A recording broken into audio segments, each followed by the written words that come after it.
सह नौ भुनक्तु सह वीर्यं करवावहै तेजस्विनावधीतमस्तु मा विद्विषावहै। ओम शांति शांति शांति। हे ईश्वर, हम यह पठन पाठन आपको प्राप्त करने और कराने के लिए साधन के रूप में करने जा रहे हैं। इस कर्म को और इसके कर्म फल को भी आपको अर्पित करते हैं। ओम शांति शांति शांति। सबको सादर नमस्ते जी। हमारा जी वैशेषिक दर्शन का पंचम अध्याय द्वितीय आहनिक शुरू हुआ था, जिसमें हम सूत्र संख्या 4 तक पढ़े थे, है ना। और ये भी हमने पढ़ा था कि पानी क्यों नीचे गिरता है ना, और पानी बहता क्यों है। तो यह भी हमने पढ़ा था कि ऊपर में बिजली, वायु, बादल आदि के संयोग का अभाव होने से और जल में उसका अपना भार होने से और पृथ्वी के गुरुत्वाकर्षण बल से जल नीचे गिरता है, और जल में तरलता होने से उसमें बहने का कर्म होता है। यह हमने पढ़ा था। अब सूत्र 5 आ रहा है, जलों का ऊर्ध्वगमन रूप कर्म कैसे होता है, माने जल ऊपर क्यों चढ़ता है। तो लिखिए प्रश्न 5, जलों का ऊर्ध्वगमन रूप कर्म कैसे होता है।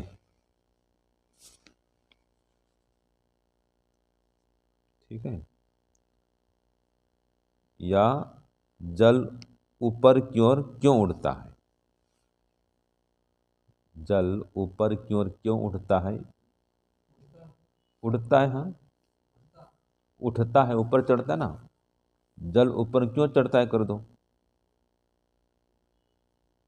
एक ही बात है, जलों का ऊर्ध्वगमन क्यों होता है अथवा जल ऊपर क्यों क्यों चढ़ता है।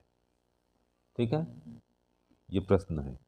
तो इसका उत्तर दिया सूत्र 5 में, नाड्य वायु संयोगात आरोहणम। देखो क्या कहा, आरोहणम माने जल ऊपर चढ़ता है।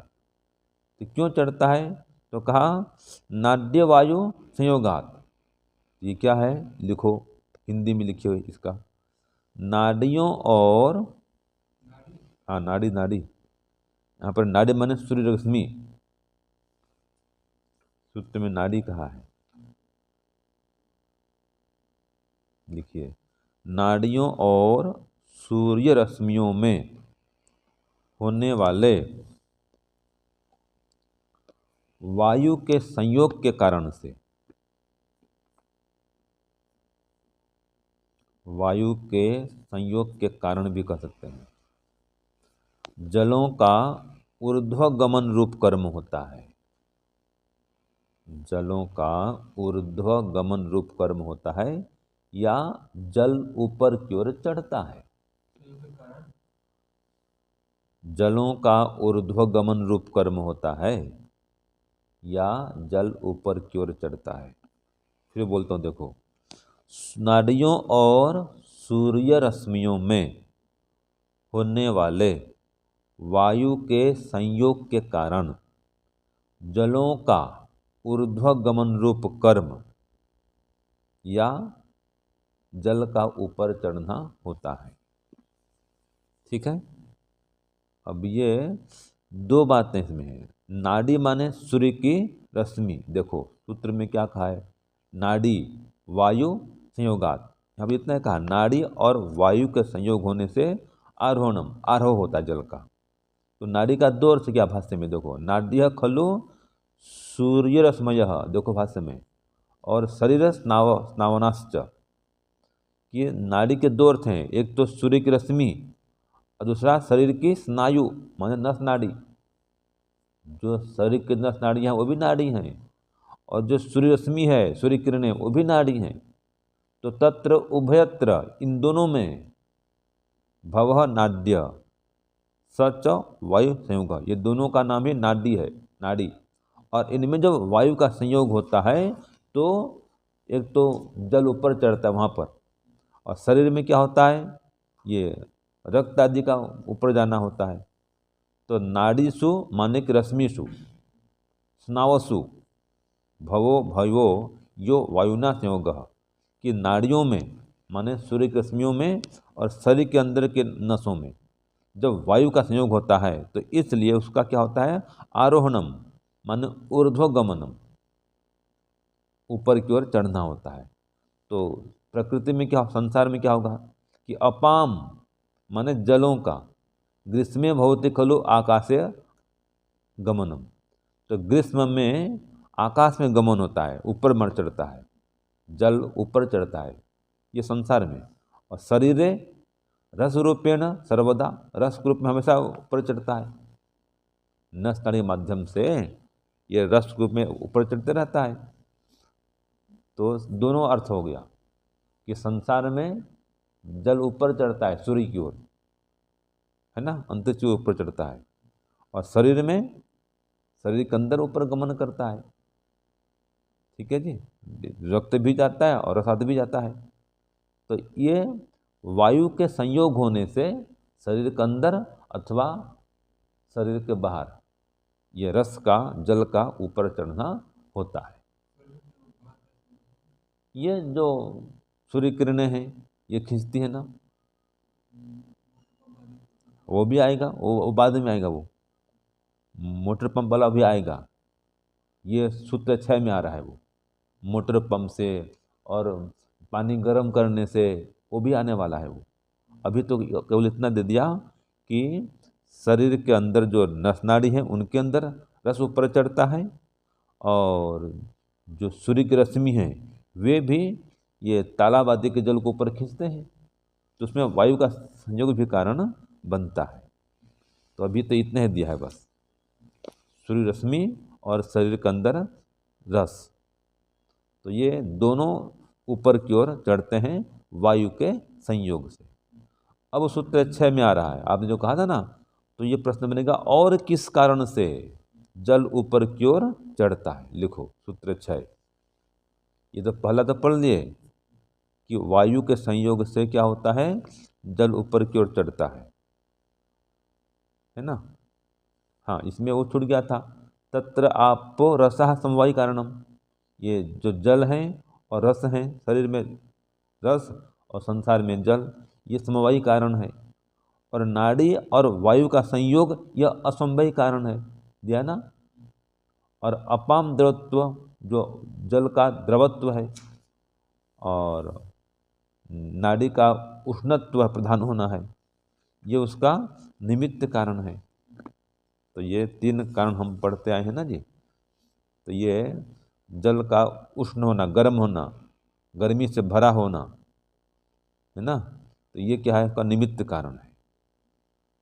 तो ऊपर उठने के लिए जल का गर्म होना अनिवार्य है, इसलिए जो सूर्य किरणें आती हैं वो गर्म होकर खींचता है, देखा होगा आपने, वाष्प बनता है, वाष्प होकर जल ऊपर उठता है, तो जल गर्म होता है। ठीक है, ये हो गया सूत्र 5। अब सूत्र 6 बोलो, नोडन अपीडनात् संयुक्त संयोगाच्च, या और किस कारण से जल ऊपर चढ़ता है ये बताएगा इसमें। तो लिखिए प्रश्न, और किस कारण से जल ऊपर की ओर उठता है, और किस कारण से जल ऊपर की ओर उठता है या चढ़ता है। ठीक है ना, तो उत्तर लिखिए सूत्र 6 का, लाठी आदि की चोट से। लाठी आदि की चोट माने तालाब में अब एक लाठी मारो क्या होगा, क्यों जी, कभी देखा आपने लाठी मार तालाब में, लाठी मारते पानी को तो क्या होता है, पानी ऊपर की ओर उछलता है। तो ये है लाठी आदि की चोट से, और पतीले में संयुक्त जल के साथ, पतीले में संयुक्त जल के साथ अग्नि ज्वालाओं के संयोग से, अग्नि ज्वालाओं के संयोग से जल ऊपर की ओर उठता है। जल ऊपर की ओर उठता है।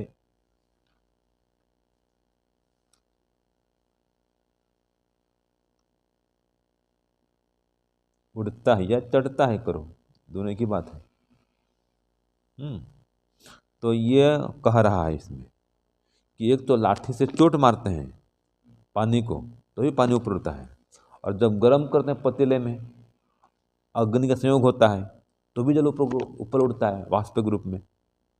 तो ये कह रहा है, देखो, नोदन कृत अपीडनात् प्रतोदन कृत ऊर्ध्वम प्रक्षेपणात्, कि जब हम प्रेरणा के द्वारा, नोदन माने प्रेरणा, प्रेरणा के द्वारा जल में धक्का लगाते हैं, और प्रतोदन प्रेरणा के द्वारा जल को ऊपर उठने से हम ऊपर उठने के लिए प्रेरित करते हैं, या जो बोलते हैं ना किसी मोटर द्वारा ऊपर नहीं खींचते हैं क्या, उसको बोलते टुल्लू पंप, बोलते टुल्लू पंप की भाषा में। तो ये तो है, तो ऐसे इसको बोलते हैं प्रतोदन, प्रेरणा के द्वारा जल को ऊपर उठाया जाता है। तो प्रक्षेपणात् भवति अपाम आरोहणम लोके, तो यह प्रक्षेपण करने से, इस प्रकार प्रेरणा देने से जल का ऊपर में होता है आरोहण, माने जल ऊपर की ओर उड़ता है। ये हम संसार में देखते हैं। जैसे एक उदाहरण दिया, प्रतोदन प्रहारात् भूमिष्ठम कूपादिगतम जलम ऊर्ध्वम उद्गच्छति, आ गया ना। जब इस प्रकार से टुल्लू पंप लगाते हैं, मोटर का प्रयोग करते हैं, तो भूमि में स्थित जल या कुएं आदि का जल क्या होता है, ऊपर की ओर उड़ता है। देखा आपने ना, ये तो कह रहा है। तो जलम ऊर्ध्वम उद्गच्छति, जल ऊपर की ओर उड़ता है। और फिर वो भी याद रखो, स्वतो विद्युत यंत्र प्रयोगेण, विद्युत यंत्र के प्रयोग से भी जल ऊपर की ओर उड़ता है। दोनों बातें हैं। पंखे से भी इसमें क्या होता है पता है, मोटर जो होता है पंखे से वायु को निकालता है, जब वायु निकलता है तो स्थान खाली होती है, उसमें फिर पानी भरता है, ये भी एक कारण बनता है। तो पंखे का वायु को निकालना होता है, उसके निकलने से पानी नीचे आता है, फिर ऊपर जाता है, वो ये उसकी प्रक्रिया है। यहाँ पर ये कहा विद्युत यंत्र प्रयोगेण, विद्युत यंत्र के प्रयोग से भी जल ऊपर की ओर उड़ता है। ठीक है, हाँ। और अद्भि सह संयुक्ता खलु ऊर्ध्वगमनशीला अग्निज्वाला स्थाली संयुक्तम जलम ऊर्ध्वम गमयंती। तो अब कह रहा है जल के साथ जो संयुक्त ऊपर जाने का स्वभाव है अग्नि के लपड़ के साथ में, इसका क्या होता है, जल का संबंध हो गया। माने पानी को गर्म की, सीधी बात है, पानी गर्म करते हैं तो अग्नि की ज्वाला से उसका संबंध हुआ जल का, है ना, संयुक्त हो गया वो। तो जब पानी गर्म करेंगे तो क्या होगा, सीधी बात है, ज्वाला उसको ऊपर की ओर ले जाती है। तो पानी गर्म करने से मतलब वाष्प रूप में जल ऊपर उड़ता है, ये तात्पर्य है। जब पानी गर्म करते हैं तो क्या होता है, जल का बन जाता है वाष्प, वो फिर ऊपर की ओर उड़ता है। इसी बात को घुमा के बोल रहा है ये, ठीक है ना जी। तो ये है अग्नि संयोगात, अग्नि का संयोग होने से भी जल ऊपर की ओर उड़ता है।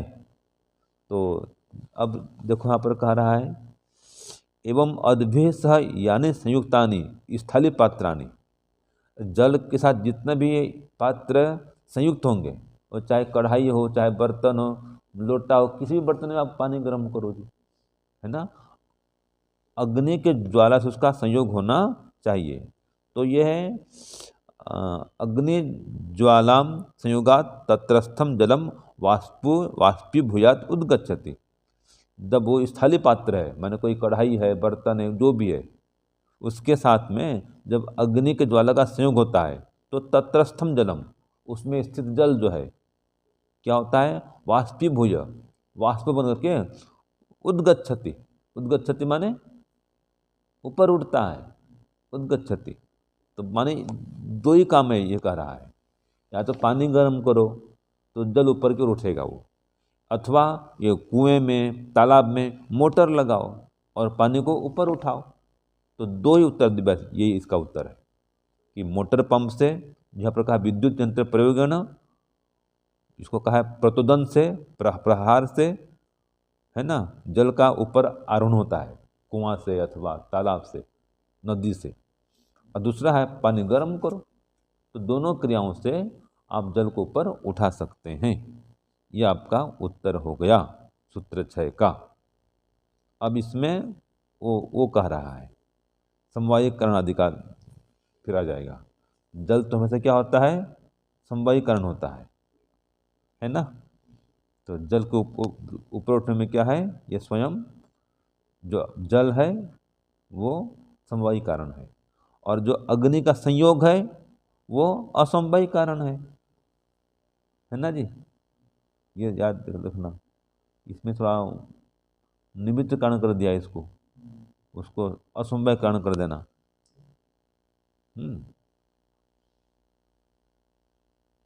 और अग्नि ज्वाला क्या कर दिया, देखो इसमें निमित्त कारण कर दिया ना, तो वो संयोग तो क्या है, इसमें असमवाय कारण है। तो इसको थोड़ा ठीक कर देना है इसको। हाँ, और संयुक्त संयोग वो असमवाय कारण है। तो जो उसमें संयोग हुआ है हमेशा संयोग ही असमवाय कारण होगा, ठीक है। और जो अग्नि की ज्वाला है वो निमित्त कारण हो जाएगा। बस ये इतना करना है इसमें है। तो सूत्र 6 भी ये पूरा हो गया। अब वो सूत्र 7 देखो, छोटा सा है।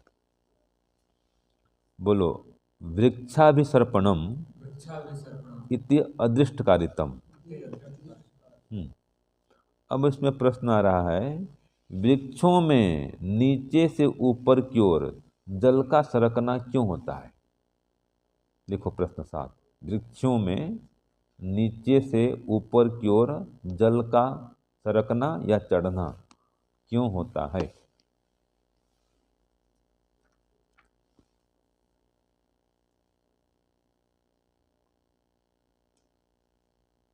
ठीक है, तो क्या उत्तर दिया, वृक्ष विसर्पणम इति अदृष्टकारितम। यह अदृष्ट उसकी जीवन शक्ति है इसलिए होता है। तो उत्तर लिखो हिंदी में, वृक्ष के सभी भागों में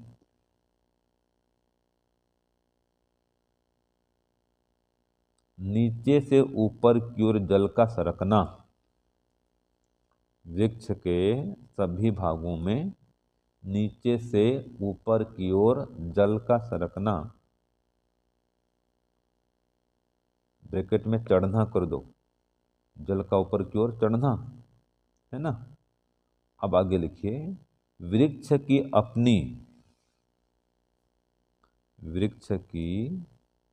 अपनी अदृष्ट जीवन शक्ति के कारण होता है। अदृष्ट जीवन शक्ति के कारण होता है। तो पेड़ अगर जीवित है तो उसमें जीवनी शक्ति है, तो आप जल सींचो उसमें, जड़ में, मूल में, वो जल ऊपर तक पहुंचता है। तो उसकी क्या, वो जीवनी शक्ति है, वो अदृष्ट हमको दिखती नहीं है। तो जो अदृष्ट जीवनी शक्ति है या जीवन शक्ति है, इसके कारण से पेड़ में जल ऊपर की ओर चढ़ता है या सरकता है। अगर पेड़ मर जाए तो कितना पानी दो, ऊपर नहीं चढ़ेगा, है कि नहीं। यही बात तो भाष्य में का देखो, मूले निशितस्य, जो मूल में जल का सिंचन करते हैं, है ना, तो वो क्या होता है, वो तो जलस्य वृक्ष से अभितः, वृक्ष के चारों ओर से जहां भी आप जल का सिंचन करेंगे वो सभी ओर से कर रहा है। क्या होगा, ये सर्व शाखा पत्र पुष्प फलेषु, सभी जगह वृक्ष का अभितमन, सभी ओर, शाखाओं में, पत्तों में, फूल में, फल में, सभी जगह, यहाँ तक कि सर्वभागेषु ऊर्ध्व पर्यंतेषु, सभी भागों में और शरीर के ऊर्ध्व भाग तक, सर्वत्र प्रसरणादिकम कर्म भवति, ये जल का प्रसारण कर्म हो जाता है। क्यों, तो का अदृष्टकारितम तच्च जीवन हेतु भूता आकर्षण रूपात निज शक्ति ही कारितम। तो उसकी जो अपनी निज शक्ति है, जीवनी शक्ति है, तो यह शक्ति अदृष्ट शक्ति है। तो इसी अदृढ़ शक्ति के कारण से जब जल को आप क्या करते हैं, उसके मूल में सींचते हैं, तो फल में, फूल में, शाखा में, डाली में, पत्ते में, सभी जगह, और यहाँ तो ऊपर चोटी तक सभी जगह वो जल का क्या होता है, प्रसारण, जल पहुँच जाता है। ठीक है जी। तो ये जो कर्म हुआ, इसमें क्या कारण बना, उसकी अपनी जीवनी शक्ति ही, जिसको यहाँ पर कहा है नैजिक शक्ति कारितम। और इसी से क्या होता है, वो आकर्षण रूप है, ये आकर्षण करने वाला, खींचने वाला है वो। तो उसमें जीवनी शक्ति है, तो ऊपर ऊपर हो रहा है आकर्षण जी, खींच रहा है वो।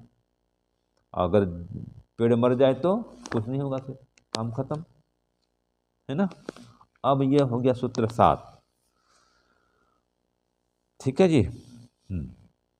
अब देखो सूत्र 8, इसमें कह रहा है जल का बर्फ बनना, बर्फ या ओला बनना और पिघलना, ये किस लिए होता है, सूत्र 8 में ये बता रहा है। तो सूत्र लिखिए और बोलिए पहले, अपाम संघातो विलयनंच तेजः संयोगात। देखिए प्रश्न इसका, जल का बर्फ या ओला आदि बनना, जल का बर्फ या ओला आदि बनना और पिघलना किस कारण से होता है।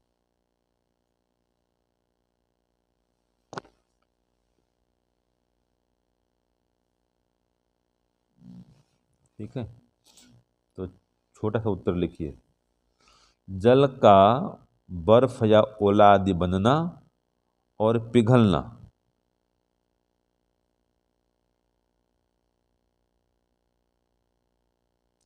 अग्नि के संयोग से होता है। इसको तो याद क्या करना है, समझ में आ रहा है, पिघलना, पिघलना होगा ना, ओला बनना, जल का बर्फ बनना, ओला बनना और पिघलना अग्नि के संयोग से होता है। अभी भाष्य बताऊंगा, देखना, ये खुलेगा इसको भाष्य में। तो तेजः संयोगात, तेजः माने क्या होता है, अग्नि। तो अपाम संघात, तो संघात माने उसका संघात बनना, बर्फ बन जाना, ओला बन जाना, और विलयन माने पिघल जाना। इसको क्या कहा सूत्र में, विलयन का, विलयन पिघलना, और संघात बनना माने इसका कठोर हो जाना। तो दोनों ही अग्नि का संयोग से हो रहा है। तो कैसे देखो, अपाम संघातो हिम करक आदि रूपेण संघननम माने कठिनी भवनम कर्म, कि जल का संघात होना हिम के रूप में, और करा बोलते हैं, ओला क्या बोलते हैं, करा, संस्कृत में करक, करा बोलते जानते हैं, बोलते हैं करा गिरा है, करा बोलते हैं ना जी, ये है हिम करक आदि रूपेण। तो उसमें क्या है, संघनन, वो कठिन हो गया, कठिनी भवनम, ये कर्म है। दूसरा विलयनम माने द्रव्यभाव कर्म, पिघलना। ये दोनों कह रहा है तेज संयोगात भवति, अग्नि का संयोग से होता है। हाँ, तो तत्र यान भेदो, अब भेद क्या है, अब देखो बता रहा है, जो अपने प्रश्न का उत्तर आ रहा है कि हिम कारक करक आदि रूपे संघाते कठिनी भावे, कि हिम के रूप में, बर्फ के रूप में, और करा माने ओला के रूप में इसका संघात बन जाना, कठिन हो जाना, ये कह रहा है अनुद्भूतस्य शांतस्य दिव्यस्य तेजसा संयोग कारणम। जो अनुद्भूत है, शांत है, ऐसे अग्नि के संयोग का इसमें कारण होना होता है, ये कारण बनता है। एकात्म संस्पर्श कारणम, तो यह उद्भूत नहीं है, अनुद्भूत है, दिखता नहीं, मतलब शांत दिव्य अग्नि है।